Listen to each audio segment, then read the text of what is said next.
Berikut adalah analisa lengkap pertandingan antara Persebaya Surabaya vs Persija Jakarta dalam lanjutan BRI Super League 2025/2026 yang berlangsung pada Sabtu, tanggal 18 Oktober tahun 2025 di Stadion Gelora Bung Tomo, GBT, Surabaya. Hasil dan fakta utama. Skor akhir, Persebaya 1-3 Persija.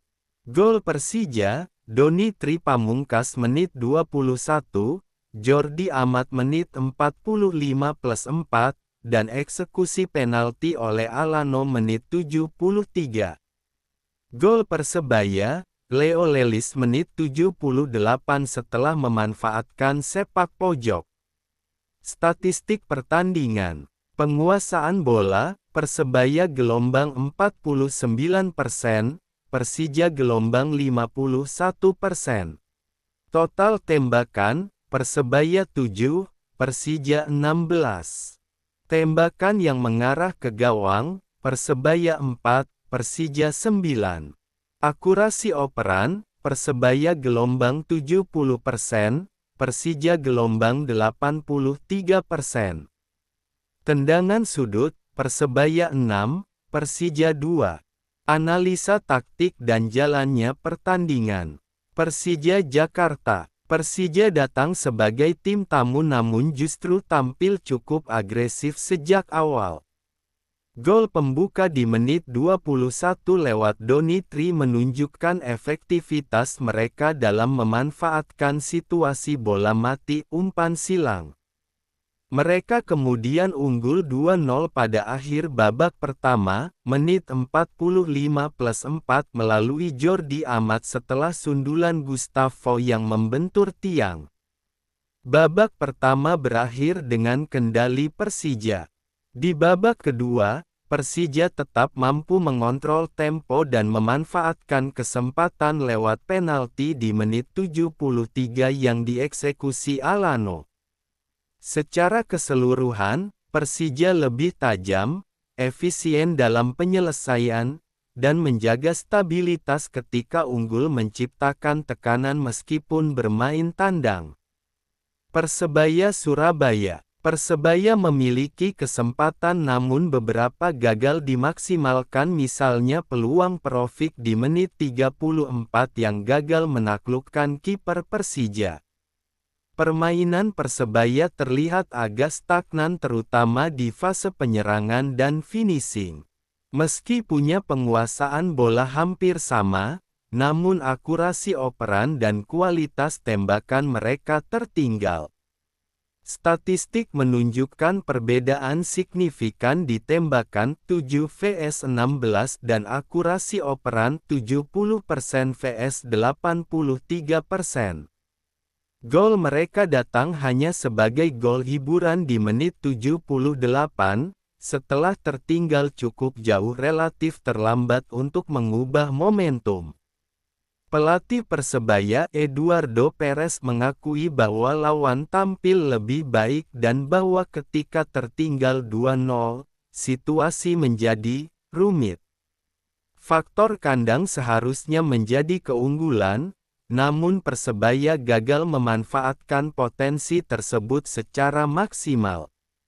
Faktor kunci dan mengapa hasil terjadi. Faktor yang mendukung Persija, efisiensi dalam penyelesaian, mereka memanfaatkan peluang dan bola mati dengan baik. Disiplin taktik, kontrol permainan ketika unggul, tidak terburu-buru dan tetap menjaga ritme. Mental tandang yang baik, mampu bermain di kandang lawan dengan tenang dan mengambil 3 poin penuh. Faktor yang melukai Persebaya, kurang agresif dan kurang tajam di depan gawang, walaupun punya penguasaan yang nyaris sama, kualitas serangan kurang maksimal. Ketertinggalan awal, gol di menit 21 membuat Persebaya harus mengejar, yang biasanya membuat tim tuan rumah terpaksa mengekspos diri. Kualitas operan dan penyelesaian yang tertinggal dibandingkan Persija, akurasi operan jauh di bawah, yang bisa berarti transisi bola dan koordinasi tim kurang optimal. Momen kepemimpinan dan kontrol pertandingan, ketika tertinggal, tampak Persija lebih siap secara mental dan taktis. Dampak dan implikasi. Untuk Persija, kemenangan ini sangat penting karena memutus rentetan 2 kekalahan beruntun sebelumnya. Hasil ini juga meningkatkan posisi mereka di klasemen, naik ke urutan ketiga dengan 14 poin menurut beberapa laporan. Untuk Persebaya, kekalahan di kandang ini menjadi sinyal bahwa ada beberapa area yang harus diperbaiki, terutama soal konsistensi menyerang dan efektivitas. Rivalitas kedua tim Persebaya vs Persija selalu membawa beban gengsi dan tekanan supporter. Hasil ini bisa memberi momentum bagi Persija dan menjadi bahan evaluasi berat untuk Persebaya. Rekomendasi dan catatan untuk kedua tim. Rekomendasi untuk Persebaya: perbaiki efektivitas serangan, lebih banyak variasi, penetrasi dari sayap atau back four yang naik, dan insting penyerang di kotak penalti.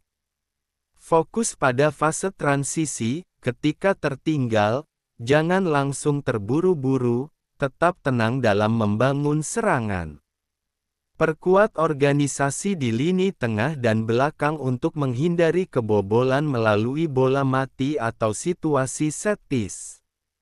Rekomendasi untuk Persija: pertahankan disiplin taktis dan intensitas. Hasil ini didasari oleh komitmen tim harus dipertahankan untuk sisa musim.